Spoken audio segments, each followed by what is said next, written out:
again for joining us, everyone. Welcome back. Today we're going to be talking about getting our first set of corals into the tank through quarantine. And happy to report Tanza, the copper band, is still doing very well.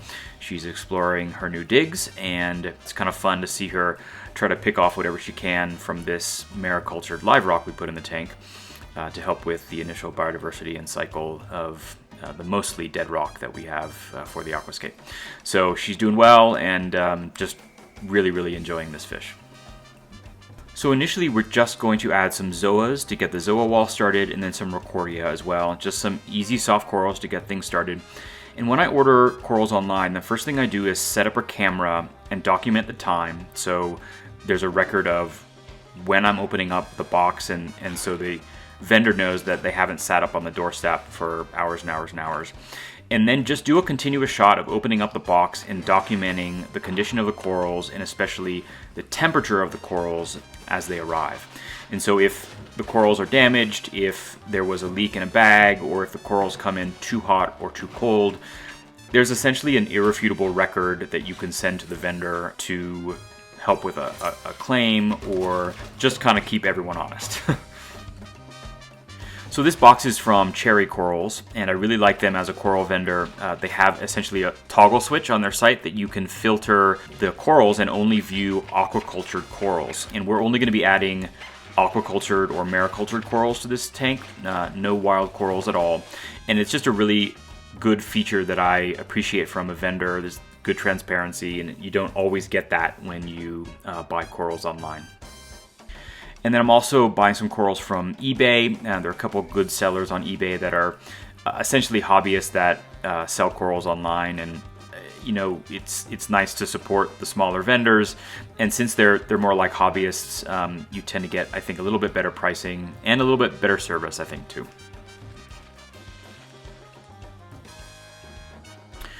Now, I do really believe in dipping and kind of processing your corals in such a way to remove as much of the pests as possible, and that starts with kind of setting up a dipping station, a dipping process, which starts with dipping things in Bayer, and then in Revive, and then 2 rinse buckets to get all that stuff off before. And probably one of the most important steps is to take things off the plugs and remount them onto coral rubble, or just remount them onto new plugs if that's what you like, and then get them into quarantine for observation. And then I basically made this egg crate rack, which is sized for these specific kind of rinse buckets, and they allow for kind of easy transfer. And then I use a turkey baster in each of these steps to kind of blast the corals and try to get off any of the pests that are stunned. What usually happens is that Bayer will often kill things outright, but the Revive or Coral RX, which is another good coral dip, they will often just initially stun any pests that are on the corals, and then blasting them with water with the turkey baster is really the step you need to actually get them off the corals. So it's an important thing to do when you're processing these corals through a dip.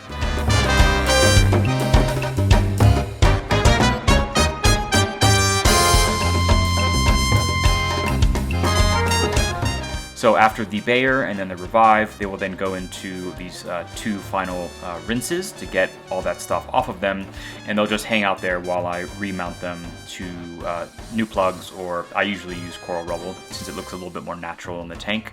I try to avoid coral plugs if at all possible.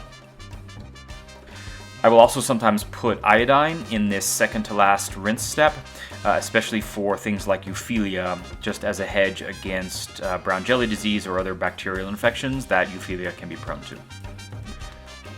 So usually snapping things off the plugs is pretty easy. These bone snips usually tend to be the easiest thing.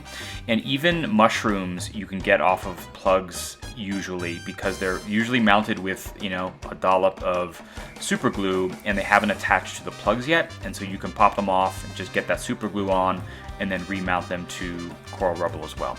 You know, sometimes the mushrooms or some soft corals are adhered right to the plug, and in that case I will just cut away as much of the plug as possible. So then everything goes into quarantine, some rorquia and zoas, and then actually 1 Duncan coral. Duncan is actually a great kind of indicator coral. They'll behave kind of in line with the water quality, so they're a good first coral to get. And then I also got a little bit of cleanup crew just to start building that in the tank. And these will stay in here for 45 to 60 days, basically. I'll add some, food for the snails as well, some pellets and some nori, and then they'll go into the main display tank. So here are the zoas mounted to the back wall, which at this point you can barely see them.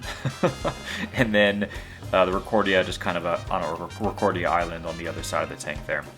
And the tank is, going through its initial ugly phases. It's got some algae, it's got some cyano, but that's okay. Just let it balance out and keeping nutrients stable and just kind of letting it cook. We're already getting some good coralline growth on the rock and some of the sand actually, because we're using some chunkier sand. And, just letting it do its thing. And it's funny, we added 25 corals and you can't even tell. That's the curse of a big tank and starting with frags. But that's the beauty of watching a tank like this grow. It's going to take a year or two, and that's okay.